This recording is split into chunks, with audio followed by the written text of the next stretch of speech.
Well, I'm no stranger to these types of albums. These albums that I see circulating within the musical spheres that I frequent quite often. Those message boards and the Twitter feeds.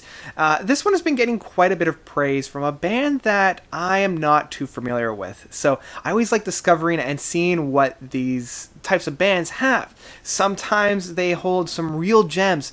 Other times they're a little bit of a dud. And what we have here is kind of the blending of the two. Let's dive into it.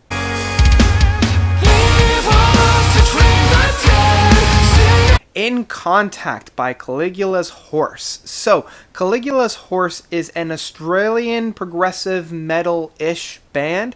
They're very similar to, say, a Haken or a Leprous, or kind of the current climate of progressive metal.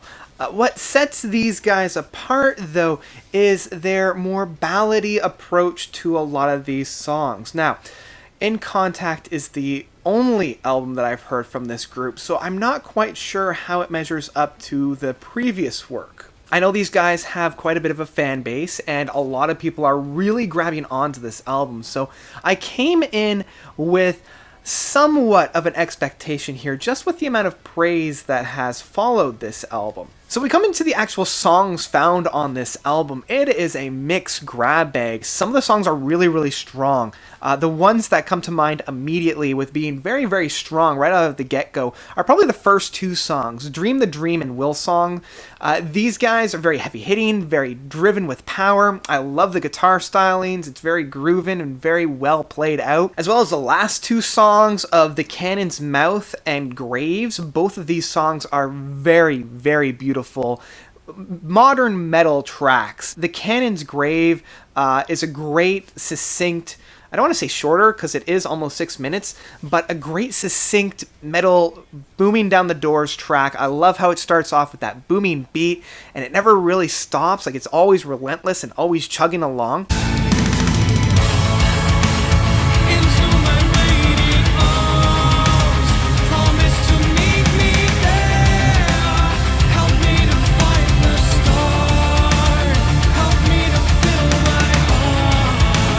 And the big epic of Graves finalizing the album off does a very great job of kind of summarizing the album.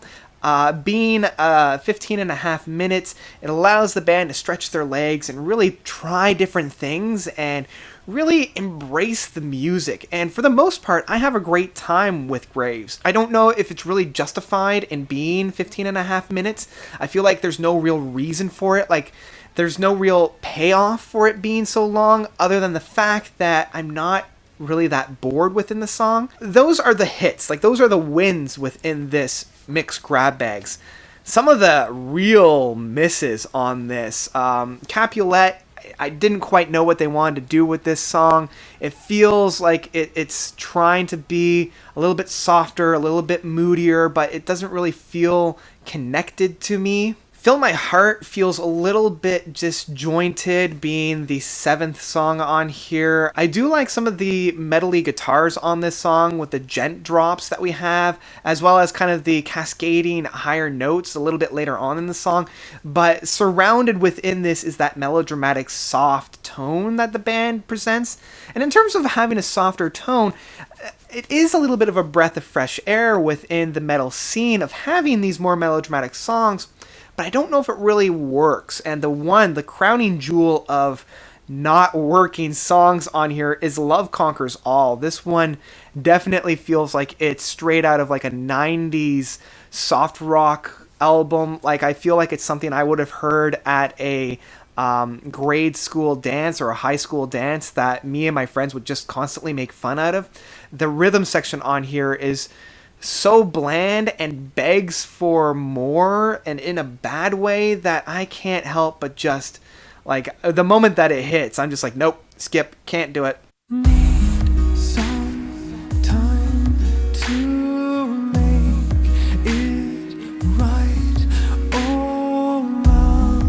And some of the other, like, in-between songs where it's not necessarily terrible, but I don't really look forward to, are kind of the remaining songs here. The Hands are the hardest, the 3rd track, the Songs for No One. Both of these tracks they're trying to balance the soft atmosphere with the heavy, I guess, styles, or even like this heavy atmosphere with the softer styles. I'm not quite sure if the two are mixing very well.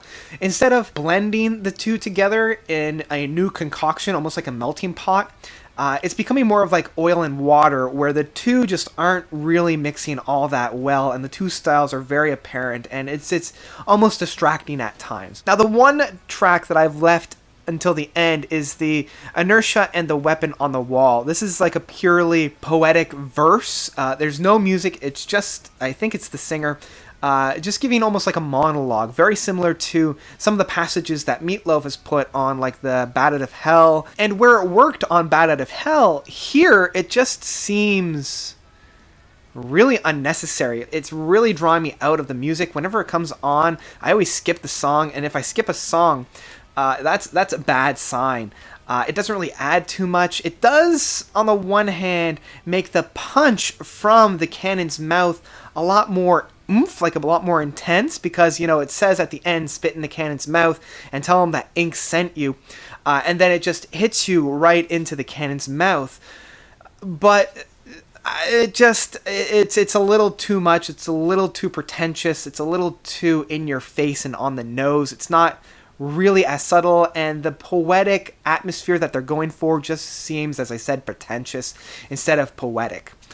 So overall, this album is I don't want to say it's a mess, but it is definitely a very strange mixed grab bag of tracks. Overall, this is a little bit of a harder album to rate, just because I don't want those unbearable tracks to completely ruin those standout tracks, but at the same time, those standout tracks don't really make up for the slog that I have to sit through to get to them. And so because of that, I would probably have to say you'll probably need to see. I'm going back and forth between streaming it and downloading it, because I want you to download it because of those standout tracks. But on the other hand, there are those really bad tracks that don't deserve to be on your computer at all. So I'm going to split the difference, and I'm going to say download the album and just delete those really terrible tracks on here. So that's my thoughts on In Contact by Caligula's Horse. What did you guys think?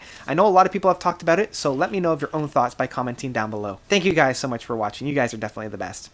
And until next time, notes out.